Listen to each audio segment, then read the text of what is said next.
Problems গুলি create করে। 1971-এ যখন আমরা স্বাধীন হলাম, আমাদের তখন উচিত ছিল যে বঙ্গবন্ধুকে ক্ষমতায় না রাখা, তাহলে হয়তো সিচুয়েশন ডিফারেন্ট হতো। এখনো আমরা একই কাজ করলাম। আমরা শেখ হাসিনাকে সরালাম। আমি তো বারবার ঢাকায় বসে ফ্যাসিস্ট বলেছি, অনেক হান্ড্রেডস অফ বক্তৃতা আছে আমার ফ্যাসিস্ট বলার, ওনাকে অনেক কিছুই বলেছি। এখন আমি আর বলি না, এখন বন্ধ করে দিয়েছে, বিকজ এখন আরো ফ্যাসিস্ট জন্ম নিয়েছে এই দেশে। তো এই দেশে ফ্যাসিস্ট থাকবে, আপনার করার কিছু নাই। ইউ সি, আপনি দেখো, আই টেল ইউ সামথিং, আমরা কি করেছি? কোনো সংস্কার করেছি? আমার বন্ধু বললেন যে এই সংবিধানটাকে ছুঁড়ে ফেলা উচিত ছিল। আমি তো এইটা ডে ওয়ান থেকে বলছি। আর আমি তো I am on record saying this, I am on record that there should have been a revolutionary government. আমি তো আই এম অন রেকর্ড। আপনি এখন পর্যন্ত ঠিকই করতে পারেন নাই যে এটা রেভলিউশন ছিল না অভ্যুত্থান ছিল। আপনি এইটাই ঠিক করতে পারেন নাই, দেশ আর জাতি এখনো এটা ঠিক করতে পারি নাই যে এটা কি রেভলিউশন হয়েছে না অভ্যুত্থান হয়েছে। আমি মনে করি রেভলিউশন। যারা আছে ওরা অভ্যুত্থান বলে। কেন? অভ্যুত্থান is different, revolution is different, যেখানে আপনার কিচ্ছু রইল না।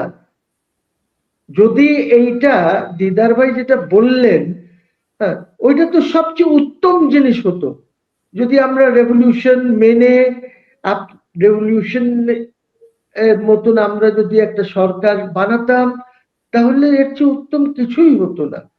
অথবা যদি আমরা তখন একটা জাতীয় সরকার করে ফেলতাম, ওর চেয়ে উত্তম কিছু হতো না। অনেক আগে ইলেকশন টিলেকশন হয়ে আমাদের সংবিধান, নতুন সংবিধান রচনা হতো, একটি ব্যালেন্স সংবিধান রচনা হতো। ডু ইউ নো, সংবিধানে কিন্তু আপনার কোনো অধিকার নাই, আপনারা যতই হাল্লা গুল্লা করেন না কেন যে আমার এই অধিকার আছে, অমুক অধিকার আছে, তমুক অধিকার আছে, you have no rights in the constitution. আমরা চেয়েছিলাম এটাকে ব্যালেন্স করা। আপনি কি রাস্তায় দাঁড়িয়ে কিছু করতে পারবেন না পুলিশ পারমিশন ছাড়া, বিকজ প্রত্যেকটার মধ্যে ডেরোগেশন আছে। বলা হচ্ছে আমাকে যে অধিকার সংবিধান দিচ্ছে, তার পরের লাইনে বলে দিচ্ছে যে আইন দ্বারা নিয়ন্ত্রিত হবে। কোথায় সংবিধান, কোথায় আইন? সর্বোচ্চ আইন ক্ষমতা দিচ্ছে, আবার ওই সর্বোচ্চ আইন বলে দিচ্ছে যে এইগুলি নিয়ন্ত্রণ করবে আইন। তো ইউ সি, আমাদের তো কোনো ইয়ে নাই। আমরা চেয়েছিলাম, এই আলী রিয়াজকেও আমি লিখিতভাবে বলেছিলাম যে এইগুলি আমাদের রাইটস গুলি সব ঠিক করে দিতে হবে। হ্যাঁ, ধরেন আমি রাস্তায় যদি একটি র্যালি বের করতে চাই, তাহলে এই র্যালিটার ইনফরমেশন দিতে হবে, শুধু পারমিশন না। এখন আপনি কিছু করলে মিটিং ফিটিং যাই আছে পারমিশন নিতে হয়, ওসির কাছে যেতে হয়, যে ওনাকে জানাতে হয়, পারমিশন নিতে হয়। সরি, আমরা বলেছিলাম পারমিশন না, ইনফরমেশন দেব, সো দ্যাট ট্রাফিকের ব্যাপার, সিকিউরিটির ব্যাপার, এইগুলি ওনারা ইনশিওর করবেন। আজকে আপনি দেখেন জামাত বলে দিল যে এইটা রাষ্ট্রপতির এইখান থেকে হ্যাক হয়েছে। আই মিন, এটা একটা তামাশা না এইসব কথা? আপনি জানেন রাষ্ট্রপতির কাছে তো স্টাফই নাই, রাষ্ট্রপতির প্রেস উইং নাই, এটা ইউনুস নিয়ে গেছে, সরিয়ে দিয়েছে। He has no press wing. আপনি সরকার চালাচ্ছেন, রাষ্ট্রপতির কাছে জানো না, আপনি গিয়ে বলেনও না।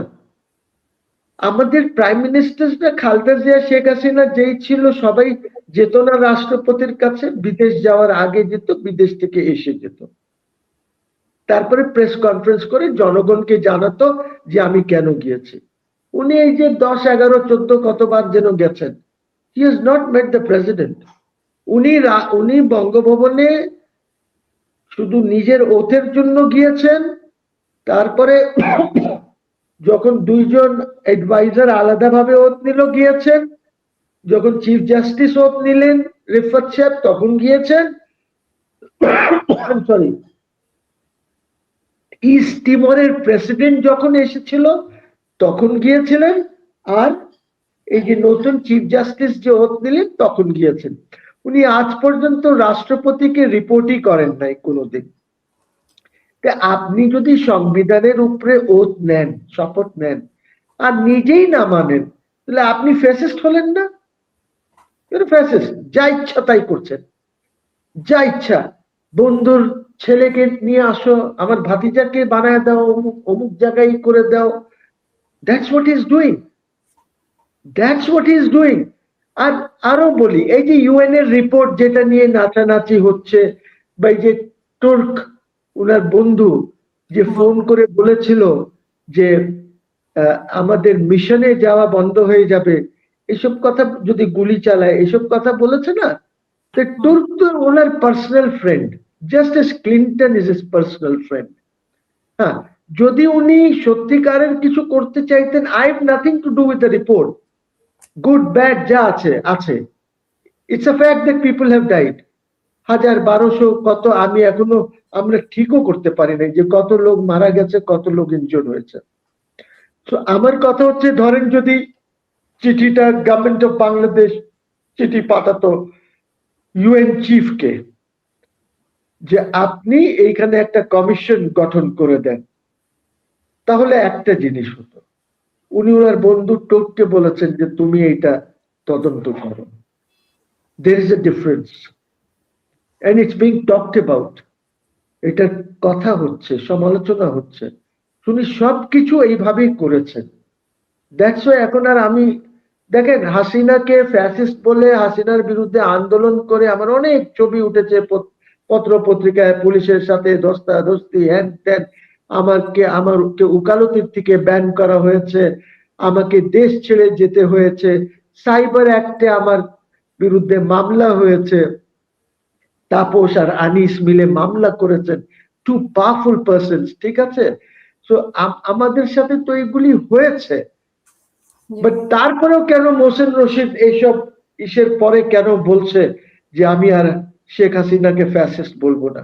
বিকজ দেশ ধ্বংস হয়ে গেছে, মোহসেন রশিদ দেখেছে ইকোনমি ধ্বংস হয়ে গেছে। এখন আমাকে কেউ কেউ এসে বলে যে হ্যাঁ, দিস ইজ দ্য ফ্যাক্ট যে ইকোনমি ঠিক হয় নাই, এটা মাইক্রো লেভেলে ঠিক হয় নাই, কিন্তু ম্যাক্রো লেভেলে আমরা অনেক উন্নতি করেছি, অনেক কিছু ঠিক করেছি। আমি বললাম একটু বলেন তো আমাকে কি ঠিক করেছেন?